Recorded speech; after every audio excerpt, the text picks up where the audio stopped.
देवताओं को भी दुर्लभ है मनुष्य देव, क्योंकि इससे हम भजन करके भगवान को प्राप्त कर सकते हैं, वो नहीं। श्रीपाद करें शून्यावलंबी, कुछ आराधना करने वाले ऐसे हैं कि शून्य की उपासना करते हैं। अरे ध्यान ही करना है तो सच्चिदानंद भगवान के नाम रूप का ध्यान करो, समय सार्थक हो जाएगा। किम वैष्णवैर वापी, वैष्णव धाम वैकुंठ से भी हमारा क्या प्रयोजन है? ये तो सखाओं को पसंद नहीं आया। जब सखाओं ने जाना नंद बाबा को वरुण के पार्षद ले गए थे, और श्री कृष्णचंद्र जो जब उनको मुक्त कराने के लिए गए, तो जो लोकपाल वरुण ने साष्टांग दंडवत की और अर्घ पूजा और उपासना वो नंद बाबा ने देखी। मेरे लाला को बड़े बड़े देवता लोकपाल दंडवत कर रहे हैं। और स्तुति जब की तो सुना नंद बाबा ने, तो आके ब्रजवासियों से बताया मेरा लाला तो भगवान है।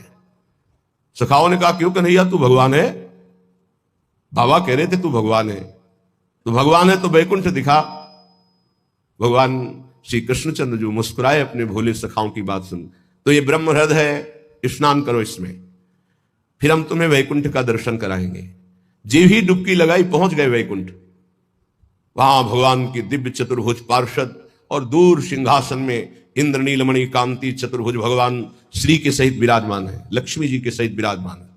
वो कांप गए वैभव देखकर। पार्षदों ने रोक दिया। अरे बोले मुझे ऐसे के पास जाना ही नहीं, मेरा कन्हैया तो सिर्फ मेरा है। और एकदम व्याकुल हुए कहा नहीं चाहिए मुझे वैकुंठ। और डुबकी से बाहर हुए देखा मेरा कन्हैया मुस्कुरा रहा है। बोले प्रभु चरणों में गिर गए, कहा कभी वैकुंठ मत भेजना, मुझे ऐसे वैकुंठ में नहीं जाना जहां आपसे इतनी दूरी हो, जहां ऐसा वैभव नहीं, मेरा कन्हैया जिसके साथ हम खेलते हैं। तो ये तो सखा भाव की बात है, फिर ऊपर के भाव में कौन स्वीकार करेगा ऐसे वैभव को? वैकुंठ के भी वैभव को नहीं स्वीकार करना, ना श्रीमत, ना किसी वैभव ऐश्वर्य सिद्धियों को स्वीकार करना। तब वृंदा कानन एकांत भाजाम, तब वृंदावन के एकांतिक प्रेम की प्राप्ति होती है। एकांतिक, प्रिया प्रीतम, श्यामा श्याम। तो अभी आप कहते हो मुझे मोक्ष नहीं चाहिए, वैकुंठ नहीं, 500 रुपया में प्रभु को भूल जाते हो, वैकुंठ की बात करते हो। मोक्ष जानते हो किसे कहते हैं? अभी जाना ही नहीं मोक्ष किसे कहते हैं। जरा से लौकिक सुख में तो घुटने टेक देते हो, मोक्ष सुख के त्यागी कैसे हो गए? ये जो त्याग की बात है ये उन भजनानंदियों के जिनकी स्थिति में आ चुके हैं। वो चाहे तो वैकुंठ मिल जाए, चाहे तो योग की सिद्धियां मिल जाए, चाहे तो मोक्ष मिल जाए, वो उनका त्याग किए हुए हैं।